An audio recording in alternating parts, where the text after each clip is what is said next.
Dr. Zakir, could you furthermore explain then what are the particular conditions that make zakah or zakat an obligation upon the Muslim? Zakat is compulsory on every Muslim, irrespective whether it's a man or a woman, whether adult or minor, whether sane or insane, as long as he's a free citizen. And he has surplus wealth or savings which has reached the nisab level or above it, and he has that wealth or surplus amount or saving for one complete hijri year or lunar year. Then zakat becomes compulsory on that particular Muslim, and most of the time, most of the cases, it is 2.5%. So basically, there are few conditions required. Number one, that person should be a Muslim, irrespective whether male, female, young, old, sane, insane, it doesn't matter, a Muslim. Number two, he should be a free citizen.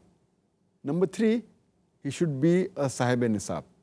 That means he should be the sole owner of that surplus wealth. Above the basic requirement, whatever savings he has got, whatever surplus he has got, he should be the sole owner of it. It should not belong to somebody else.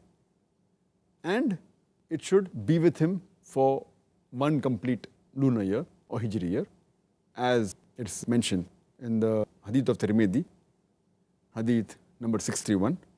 The beloved Prophet Muhammad said that zakat is payable on the property, but natural, which is surplus on the wealth, which a person possesses and has with him for 1 year. And the last criteria is that zakat should be paid from lawful earnings. It should be from halal earnings. As the beloved Prophet Muhammad said, it's mentioned in Sunan Nisai, hadith number 2525, where the beloved Prophet said that prayer without cleanliness is not accepted. Same, zakat without lawful earnings is not accepted. So zakat that you give should be from lawful earnings. That is a requirement. And if it's a minor or if it's an insane person, the person who's the guardian of the wealth of that insane person or the minor person, he should pay zakat on behalf of that insane or minor person from his wealth.